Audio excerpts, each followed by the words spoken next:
ushtarak, porti NATO-s. Jemi shumë afër finalizimit të mbështetjes financiare nga NATO. Pra, me portin ushtarak, Shqipëria rrit në mënyrë eksponenciale sigurinë e vetë, duke pasur NATO-n këtu.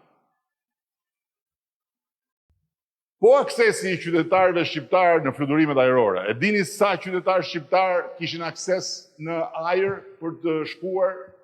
Flasim për qytetarët këtu, banorë, nuk flasim për shqiptarët në emigracion. Në 2013, aksesi në fluturime ishte 6%. Vetëm 6%. Sot e dini sa qytetarë shqiptarë këtu ku s'ka bukë për të ngrënë, këtu ku vdesin të gjithë nga uria, këtu ku njerëzit vriten rrugëve, këtu ku s'ka më njerëz, kanë marrë avionin 32%. Pra, kemi rritur aksesin, sepse kemi ulur ndjeshëm çmimin e fluturimeve dhe praktikisht e kemi kthyer Tiranën në aeroportin me rritjen më të lartë në Europë 3 vjet rresht. Dhe në ndërkohë kemi lënë pas Beogradin për numër pasagjerësh. Kur ne morëm detyrën në atë aeroport hynin e dilnin 1.7 milion pasagjerë në vit. Vitin që lan pas ishin 11 milion pasagjerë në Tiranë, në aeroport. Në 8 maj shpresojmë do të bëjmë edhe fluturimin e pakëzimit të pistës së aeroportit Vlorës, ku terminali do të kërkojë edhe ca kohë për shkak të vonesave me furnizimet materiale. Vim tek gropa më e madhe ku ne e gjetëm Shqipërinë në 2013, energjia. 50% e prodhimit që transmetoi në rrjet humbiste. Vidhej. Sot jemi në normat pak a shumë të mesatares europiane. Dhe ajo që është më e rëndësishmja që duhet ta dinë të gjithë, për herë të parë, qysh se ne kemi marrë detyrën, një qeveri e Shqipërisë ka rritur prodhimin, pra ka rritur burimet dhe ka rritur kapacitetet prodhuese të Shqipërisë. Nga një anë, burimet sot nuk janë vetëm hidrike si ishin, 10% e prodhimit sotëm të Republikës Shqipërisë është fotovoltaik, në 2030 do të shkuar 30%, dhe në mandatin e 4 ne do të marrim përfundimisht pozicionin e një vendi sovran në energji, nuk do kemi më nevojë të importojmë energji nga askush, përkundrazi, jo vetëm do të kemi për vete, por do të mund t'ju eksportojmë dhe tjerëve. Tani, kur ne morëm detyrën, fuqia e përgjithshme prodhuese, se kjo është shumë e rëndësishme. Kjo ishte fuqia e përgjithshme prodhuese e Shqipërisë. Ju kujtohet Këneta, ndoshta duke u bazuar edhe te uji vet, premtonte Shqipërinë superfuqi energjetike. Diku ma kapi veshi prap në një nga ato të bufit. Superfuqia energjetike e premtuar ishte kjo. Gjithë ajo shifër lartë është sekretari i parë i sekretarit që u bë pastaj kryetari i partisë opozitare. E kishte bërë shoku Enver atë bashkë me diktaturën. Këneta shtoi vetëm këtë, shifër këtu, dhe e shtoi me skemë mbështetëse. Pra duke i dhënë lek kompanisë që ndërtoi ashtën. Dhe prodhimin Këneta e rriti vetëm me 241 megavator. Shikoni sot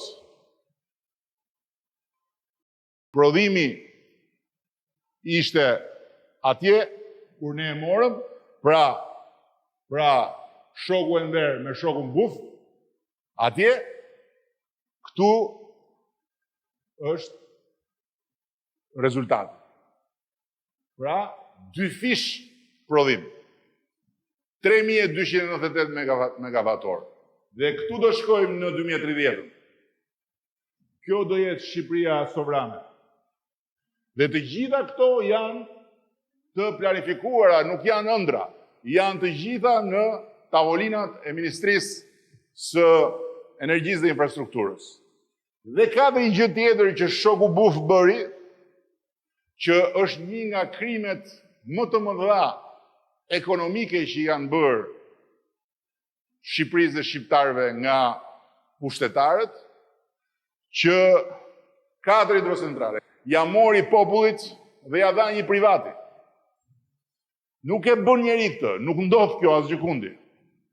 Nuk ndodh. Ja mori popullit dhe ja dha një privati. Dhe pse ja dha? Në këmbim të TVSH-s. Ja hoqi sistemit publik dhe ja dha një privat. Pra, 50% e prodhimit të shokut Enver vidhej. Ndërkohë që sot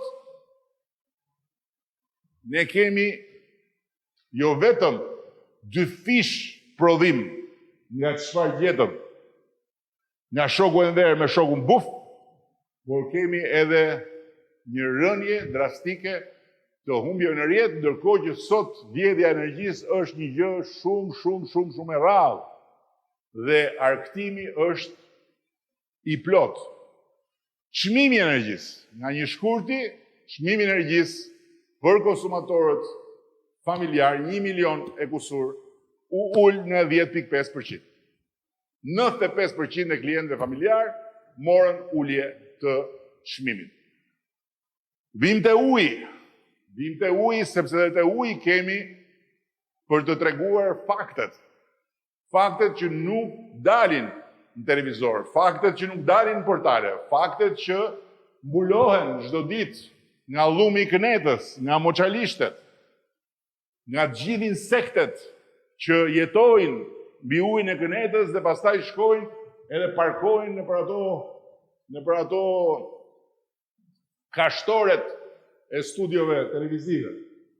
Kur ne morëm detyrën, furnizimi me ujë 24 orë ishte vetëm në 4 zona urbane. 4. Asnjë zonë rurale. 2024 ne kemi mbyllur me 43 zona urbane dhe me 98 zona rurale që furnizohen 24 orë rregullisht. Dhe deri në fund të mandatit të 4-t kemi këtë situatë për të adresuar. 16 zona urbane të mbetura, nga të cilat 11 janë në kantier sot që flasim, dhe 37 zona rurale. Që do thot një mbulim i përgjithshëm 90% i perimetrit Republikës 24 orë, ndërkohë që ai 10% që janë pika shumë të largëta nëpër male që është e pamundur dhe që ekzistojnë edhe në vende tjera. Dhe zhvillimi rajonal, zhvillimi i qyteteve, shumë i rëndësishëm për komunikimin me qytetarët në çdo qark.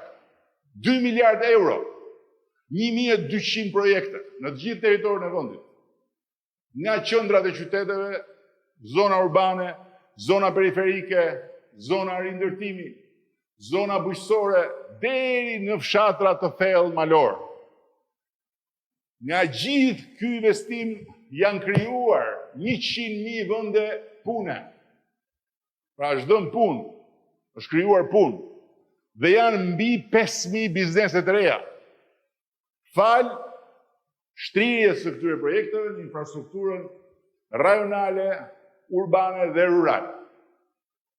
10 miliard euro është shtuar vlera e banesave në 10 vitet e fundit. Shqiptarët kanë një pasuri 10 miliard euro më të lartë të patundshme vetëm nga impakti i këtyre investimeve.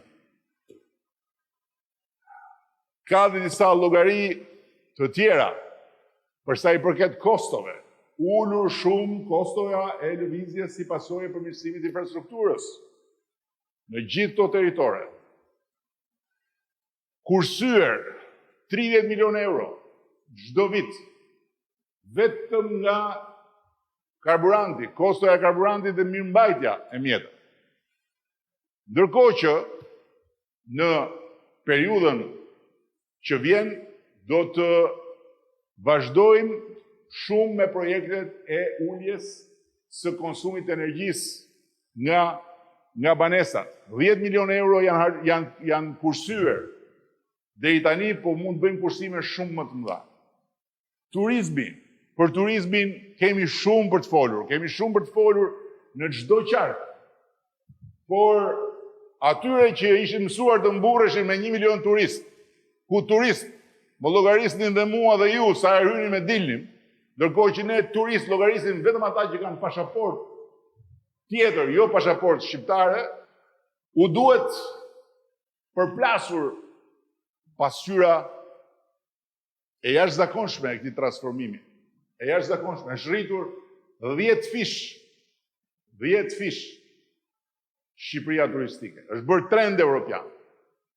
12 milion turistë në 2024. Viti ka nisur janar-shkurt 20% më shumë vizitorë se sa janar-shkurti i vitit kaluar. Mund të shkojmë në 20 milion pa asnjë frikë në 2030. Por nga ana tjetër duhet të ngadalsojmë turizmin masiv dhe duhet të fokusohemi shumë më tepër te turizmi elitar dhe ekologjik. Dhe kemi rrugës projekte madhore, projekte që do të impaktojnë në mënyrë serioze prodhimin e përgjithshëm kombëtar të vendit. Turizmi kontribonte me shumë më pak se 1 miliard euro në ekonomi. Sot jemi thuajse 5 miliard euro të ardhura vetëm nga turizmi. Hotelet, s'kishte një hotel real me 5 yje. Yjet prodhoheshin tek partia. Emrat e hoteleve ishin kombinime mbi emrash edhe emrash kalamajsh. Sot kemi mbi 50 kontrata me hotele me 5 yje. Të gjitha brandet e mëdha janë të interesuara të vinë në Shqipëri. Dhe keni parasysh dhe gjë. Nga banorët e Republikës së Shqipërisë ka pasur një numër shumë të rëndësishëm daljesh jashtë vendit për pushime apo për biznes.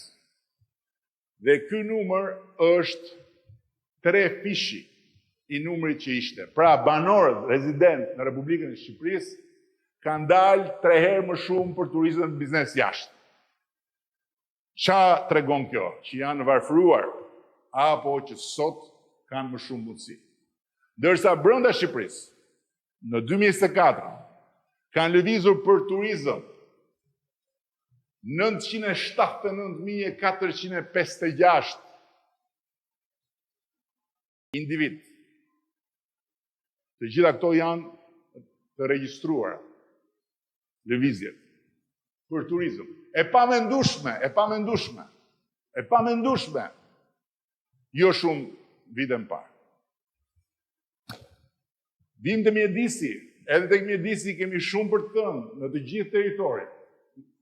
Por pika ku unë do të përqendrohem është rritja e sasisë së hapësirës së zonave të mbrojtura në 22% të territorit. 22% të territorit ne kemi zonë të mbrojtur dhe kemi legjislacion të ri komplet europian për zonat e mbrojtura që i gjetëm të mbushura me qibane dhe me tumore kënete nga të katër anë.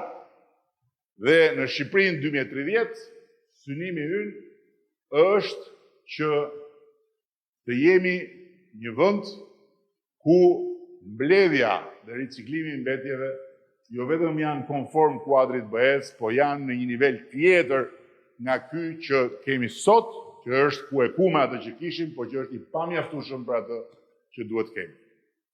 Vim tek kadastra. Problem me cilin përballeni çdo ditë.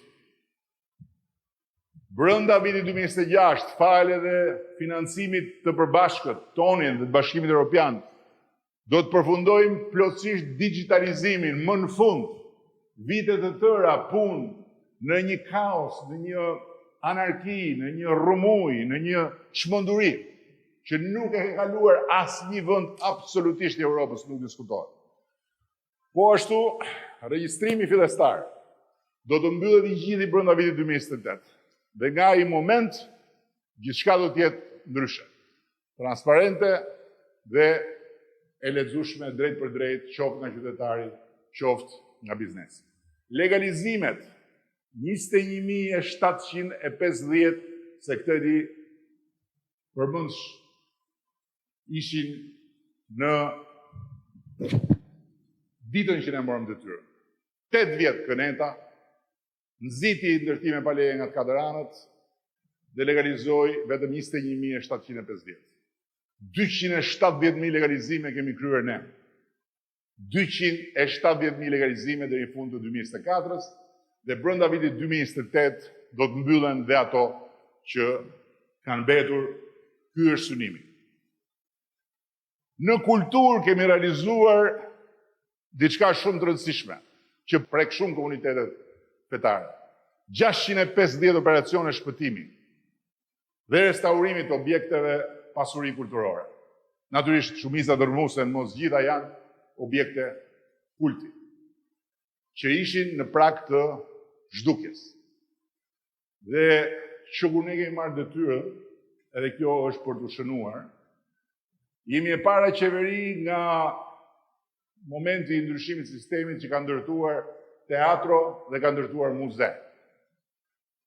Këneta ka ndërtuar dhe rindërtuar vetëm një pavion, që nga një pavion historik e ktheu një pavion quasi psikiatrik në katin e 3, atë katër të muzeut kombëtar, hiq ca, fut ca, vër ca tela atje me demek persekutimi, do më thënë një absurd, një banalitet, një turp.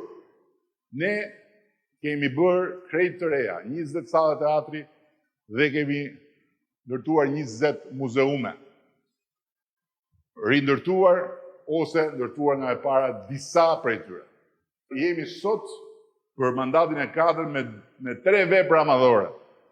Me 3 vepra madhore, galerinë kombëtare, teatrin kombëtar dhe muzeun e madh kombëtar që janë të treja në fazat ndryshme të procesit. 2 janë në kantier, muzeu kombëtar së shpejti do të jetë dhe ai në kantier. Më tutje, një ambicie që i ka ardhur koha është fillimi i ngritjes së rrjetit të qendrave kulturore shqiptare në Itali, në Greqi, në SBA, në Gjermani, në Angli, në Francë. Një kërkesë që vjen nga diaspora dhe të cilën ne duam të adresojmë bashkarisht me diasporën, por sot kemi më shumë mundësi që të hyjmë edhe me financim. Mbrojtja. E kemi 10 fishuar, 10 fish investimi në fushën e mbrojtjes. E di sa kishte mbrojtja në 2013. Është e pabesueshme, 28 milion euro. 28 milion euro. Ushtrinë më të keq paguar në Europë. Përveç se një ushtri e kapur keq edhe nga korrupsioni, nga shitja e vendeve për të ikur deri edhe në Afganistan. Sot është 280 milion euro. 5 fish rekrutime në forcat armatosura. Sot është ushtria më e mirë paguar e rajonit. Me i pagë mesatare, jam shumë krenar për këtë, më të lartë se gjithë vendet e tjera Ballkanin Perëndimor. Edhe Serbinë e kemi sapo kaluar me pagat në ushtri. Dhe synojmë që brenda mandatit 4 në Shqipërinë 2030 paga mesatare e ushtrisë shqiptare e forcave tona të armatosura të jetë në mesataren e ushtrive të NATO-s. Pa folur pastaj që kemi bërë në gjitha do ferra, e në gjitha do rënoja, e në gjitha do maskarada që gjetëm në ta shtoquajturin territor të planit përhapjes. Një fernaj që sot është bazë ajrore, taktike e NATO-s. Një forcë luftimi e lënë rrugëve, sot me fuqi zjarri, me flot helikopterësh, së shpejti edhe me një anije luftarake të madhe përveç anijeve luftarake më të vogla që kemi, me dron luftarak. Të gjitha këto janë vetëm baza, janë vetëm fillimi. Janë vetëm fillimi një transformimi që ka ardhur edhe si shtysë e kohës që jetojmë. Industria ushtarake ka filluar të hedhë themelet për të prodhuar këtu municione, armatime, dron luftarak, mjetet e blinduara made in Albania. Së shpejti, të gjitha këto do të mund të tregohen qytetarëve të Republikës Shqipërisë. Shkollën e aviacionit do ta rilindin. Kemi bërë një marrëveshje mirëkuptimi me një partner shumë fuqishëm ndërkombëtar dhe brenda vitit 2028 do të kemi edhe kampusin modern të Akademisë Forcat Armatosura në Tiranë, ku ka filluar ndërtimi, një pjesë edhe kemi treguar për publikun. Flota detare e Republikës Shqipërisë, si thash, do të ketë një super anije së shpejti dhe do të bëhet me 3 anije luftarake të reja. Flota jona ajrore do të ketë në dispozicion këtë verë, duke filluar nga kjo verë, janë bërë marrëveshjet 2 avion zjarfikës në dispozicion, në gatishmëri për ne pa pritur që të vi nga një vend apo nga një vend tjetër. Punët e brendshme, kur morën detyrën, aksidentet fatale në rrugë ishin sa 2 fishi i mesatarës europiane. Sot jemi më mirë se sa Serbia, se sa Malizi dhe se disa vende të rajonit që janë antar të BE-s, si Rumania dhe Bullgaria. Kemi ende punë për të bërë për mesataren e Bashkimit Evropian, por jemi shumë më mirë. Fakti është 13 vdekje për 100.000 banor kur ne morëm detyrën, sot kemi zbritur në 7 për 100.000. Ndonse, numri automjeteve në qarkullim është më shumë se sa 2 fishuar. Dhe rrezikshmëria e vdekjes në aksident është ulur me 75%. Çka tregon që kemi një përparim të ndjeshëm në këtë drejtim. Me qendrën e madhe ku do të jetë cirkuiti Formula 1-shit, po ku në fakt elementi përmbajtësor i qendrës do të jetë siguria rrugore, do ta ngrejmë edhe sigurinë rrugore në mesataren e Bashkimit Evropian pa diskutim. Vim tek rendi, numri i viktimave si pasojë vrasje me dashje është ulur 2 herë e gjysmë që kur morëm detyrë. 2 herë e gjysmë. Kishim 3.8, thuajse 4 të vrarë për 100.000 banor, kemi 1.diçka për 100.000 banor. Dhe e rëndësishme që brenda vitit 2026 do të pajisim çdo shtetas shqiptar edhe me kartën e identitetit digital, e cila do të jetë në të njëjtën kohë me përgatitje që po bën edhe Bashkimi Evropian për kartën europiane të identitetit digital. Brenda vitit 2026, 12 qytetet qendërqarku do të jenë të futura në programin e monitorimit me kamera inteligjente, që do ta ngrenë rrjetin e integruar të sigurisë në një nivel krejt tjetër si asnjëherë më parë, duke shpeshtuar parandalimin, duke shpejtuar kohën e reagimit ndaj keqbërësve dhe identifikimin e tyre. Fola për drejtësinë, por nga ana tjetër kemi drejtësinë për të gjithë, jo thjesht drejtësinë si luftë kundër korrupsionit në nivelet e larta. Dhe Këtu kemi në plan që të kemi një amnisti periodike për gratë dhe për të miturit, dhe po ashtu jemi shumë përkushtuar në një projekti inovativ që bëhet si modeli i parë rajon, ndërtimi i institutit të miturve në konflikt me ligjin. Jo më vetëm burg për të miturit, por një model inovativ që bazohet në edukim, bazohet në reintegrim dhe vendos Shqipërinë në një pozicion pararoj në Bashkimin Evropian, ku Franca dhe ndonjë vend tjetër janë duke eksperimentuar me shumë sukses këtë model. Po ashtu synojmë të digitalizojmë përfundimisht edhe sistemin e drejtësisë, shpresojmë në bashkëpunimin e pushtetit të pavarur gjyqësor, në mënyrë që të kemi një transformim në eficiencë të sistemit drejtësisë kur vjen puna tek qytetari. Për politikën e jashtme, besoj që keni plot çfarë të flisni, por unë dua të fokusohem tek ato që janë përfitimet drejt për drejta të emigrantëve të shtetit shqiptar që jetojnë jashtë. Ata kishin 0 shërbime online.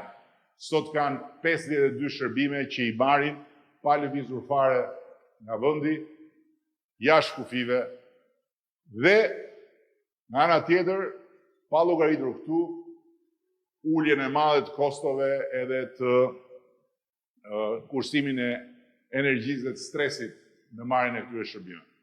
Sot shqiptarët udhtojnë në 126 vende pa vizë, kemi nënshkruar 11 marrëveshje për njohjen dhe konvertimin e patentës shqiptare, por këtu përsëri hym tek pasaporta në BE. Me pasaportën në BE nuk kam diskutime që edhe patenta është po njësoj. Dhe mbyll me shërbimet e përgjithshme, lufta kundër korrupsionit vogël, lehtësimi i aksesit të qytetarëve në shërbime, heqja e sporteleve ku zhvilloheshin të gjithë mini dramat e shoqërisë shqiptare, dhe nga një grush shërbimesh online, kur ne morëm detyrën, sot janë 1252 të tilla. Vetëm vitin e fundit, përmes platformës i Albania, kemi ofruar 15.2 milion shërbime, ose 5 fishi i vitit 2019, kur i Albania mori hov fal faktit që ra Covidi dhe njerëzit u orientuan drejt i Albanias. Fal këtij transformimi, bazuar në një audit ndërkombëtar që i kemi bërë i Albanias, janë kursyer 620 milion euro nga xhepat e qytetarëve. 33 milion euro u janë kursyer emigrantëve fal i Albanias. Nëse s'do ishte i Albania, 620 milion euro do kishin hikur për të marrë këto shërbime. Koha që është kursyer, të gjithë atyre që kanë marrë shërbime nga i Albania, është sa 25.000 rrotullime rreth tokës. Dhe 75.5 milion flet, letre, janë kursyer dhe si rjedhoj edhe një numër i konsiderueshëm drurësh nuk janë prerë dhe ngrënë nga burokracia. Kështu që me këto unë besoj se mund të ndalem këtu, është panorama e përgjithshme, janë piketat kyçe të majës së Shqipërisë 2030, është kujtëtirja e nevojshme e kujtesës, se nga e nisur, dhe është edhe absolutisht garancia që me votën për Partinë Socialiste, me votën për të gjitha skuadrat tona në përqarqe, me votën për skuadrën tonë kombëtare, çdo shqiptar dhe çdo shqiptare, përtej bindjeve politike, përtej ngjyrave të panelës së partisë që bën tifozllëk, bën një investim të sigurt për të antarësuar Shqipërinë në Bashkimin Evropian dhe për të marrë pasaportën europiane të Shqipërisë. Shumë faleminderit edhe forca.